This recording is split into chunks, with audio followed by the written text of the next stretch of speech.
कभी कभी ऐसा लगता है ना कि जो कुछ भी हमारे आसपास हो रहा है उसके पीछे कोई बहुत बड़ा रहस्य छुपा हुआ है।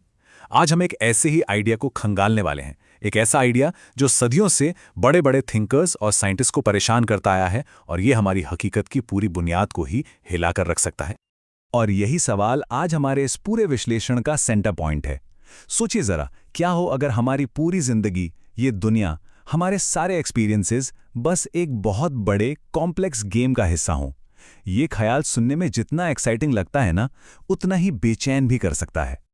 तो इस पूरे कॉन्सेप्ट को अच्छी तरह समझने के लिए हम इसे 5 हिस्सों में देखेंगे। पहले बात करेंगे कि ये रियलिटी का गेम है क्या। फिर समझेंगे कि इसमें खिलाड़ी, अवतार और नियम क्या हैं। इसके बाद देखेंगे कि इस गेम को खेलने का मकसद क्या है। फिर समाज के नियम कैसे बदलेंगे और आखिर में अगर कोई इस खेल के अंदर ही जाग जाए तो क्या होगा।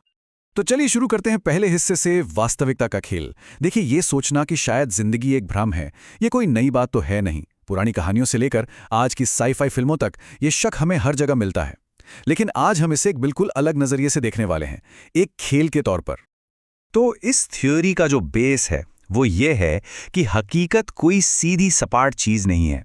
इसे आप एक मल्टी स्टोरी बिल्डिंग की तरह समझिए, और हर फ्लोर यानी हर लेवल अपने आप में एक अलग ही गेम है, जिसके अपने रूल्स हैं, अपने मकसद हैं, और यहां तक कि उसकी फिजिक्स भी एकदम अलग है। तो सवाल यह है कि भाई, इस खेल को चला कौन रहा है, प्लेयर कौन है, उसका अवतार क्या है और इसके नियम क्या हैं। यहीं से ये आइडिया सच में बहुत इंटरेस्टिंग हो जाता है। चलिए, ऐसा इमेजिन करते हैं कि रियलिटी एक टावर की तरह है।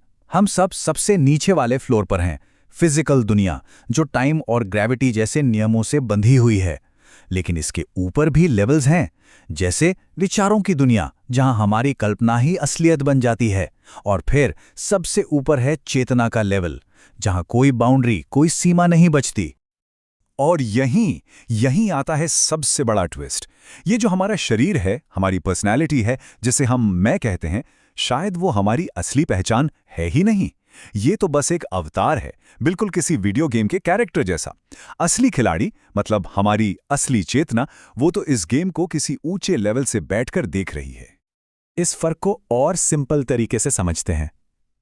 अवतार वो है जो इस दुनिया में जी रहा है, सब कुछ महसूस कर रहा है और मौत के साथ लॉग आउट हो जाता है। लेकिन जो खिलाड़ी है, यानी हमारी चेतना, वो अमर है। वो गेम ओवर के बाद भी मौजूद है, शायद एक नया गेम, एक नई लाइफ शुरू करने के लिए। तो फिर यह सवाल उठता है जो हमें एक बड़ी दुविधा में डाल देता है। क्या हमारी जिंदगी की सारी घटनाएं किसी पहले से लिखी हुई स्क्रिप्ट का हिस्सा है, या फिर अपनी कहानी लिखने की आज़ादी हमारे पास है? ये फ्री विल और डेस्टिनी की सदियों पुरानी बहस को एक एकदम नया गेमिंग वाला ट्विस्ट दे देता है ना? अच्छा, कोई भी गेम बिना किसी मकसद के तो होता नहीं है।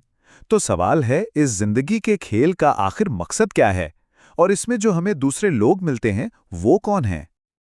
अगर हम इस नजरिए से देखें तो जिंदगी की हर घटना का मतलब ही बदल जाता है। मुश्किलें अब मुश्किलें नहीं रहती, वो तो पहेलियां बन जाती हैं जिन्हें हमें सुलझाना है। प्यार और ज्ञान वो पॉइंट्स की तरह हैं जो हम कमाते हैं, और फेलियर वो गेम ओवर नहीं है, वो तो बस अगले अटेम्प्ट के लिए एक सबक है, एक लर्निंग है। यही आइडिया ना पुनर्जन्म के कॉन्सेप्ट को भी एक बिल्कुल नए तरीके से दिखाता है। हो सकता है कि हर नया जन्म बस एक चेक पॉइंट से गेम को रीस्टार्ट करने जैसा हो, एक और मौका गेम को और बेहतर खेलने का, नए सबक सीखने का, या शायद कुछ हिडन लेवल्स को अनलॉक करने का। अब एक ऐसा विचार आता है जो थोड़ा गंभीर है और शायद थोड़ा परेशान करने वाला भी। क्या इस दुनिया में हर इंसान एक असली खिलाड़ी है, या क्या कुछ लोग सिर्फ नॉन प्लेयर कैरेक्टर्स हैं, मतलब एनपीसीज, ऐसे कैरेक्टर्स जो बस सिस्टम की स्क्रिप्ट के हिसाब से चलते हैं ताकि असली खिलाड़ियों का गेम एक्सपीरियंस और भी रियल और गहरा हो सके? अब जरा सोचिए, अगर ये बात सच निकल आए, अगर पूरी दुनिया को ये पता चल जाए कि हम सब एक बहुत बड़े गेम के अंदर जी रहे हैं, तो हमारे समाज का क्या होगा? इसका असर बहुत ही गहरा होगा। बदलाव हर लेवल पर आएंगे। नैतिकता के नियम वो फेयर प्ले के रूल्स बन जाएंगे। धर्म में ईश्वर को एक शासक नहीं बल्कि अल्टीमेट गेम डिजाइनर माना जाएगा।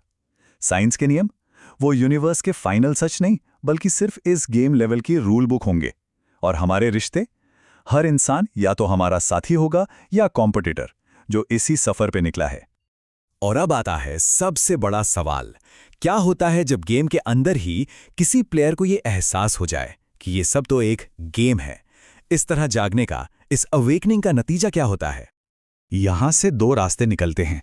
एक तरफ कुछ लोग जागकर एक्स्ट्रा ऑर्डिनरी पावर हासिल कर सकते हैं, वो चीजें जिन्हें हम चमत्कार कहते हैं। वो शायद गेम के नियमों को अपने हिसाब से मोड़ सकें। लेकिन दूसरी तरफ कुछ लोग ये जानकर पूरी तरह टूट सकते हैं कि सब कुछ बस एक भ्रम है और उनकी जिंदगी का कोई मतलब ही नहीं है। और एक आखिरी रहस्यमयी सवाल, अगर इस गेम को किसी ने बनाया है तो वो गेम मास्टर्स हमसे क्या चाहते हैं? क्या वो चाहते हैं कि हम खिलाड़ी जाग जाएं, सच को जान लें, या फिर वो यही पसंद करते हैं कि हम इस भ्रम में ही जीते रहें? ये एक ऐसा सवाल है जिसका जवाब शायद हमें कभी नहीं मिलेगा। तो हो सकता है कि इस खेल का असली मकसद जीतना हो ही ना, शायद असली मकसद है इसे खूबसूरती से खेलना, नई चीजें खोजना, कुछ नया बनाना और अपने एक्सपीरियंस से इस पूरे गेम को ही एक आर्ट में बदल देना। क्योंकि अगर हकीकत वाकई एक खेल है तो हम सिर्फ खिलाड़ी नहीं हैं, हम इसके को क्रिएटर्स भी हैं।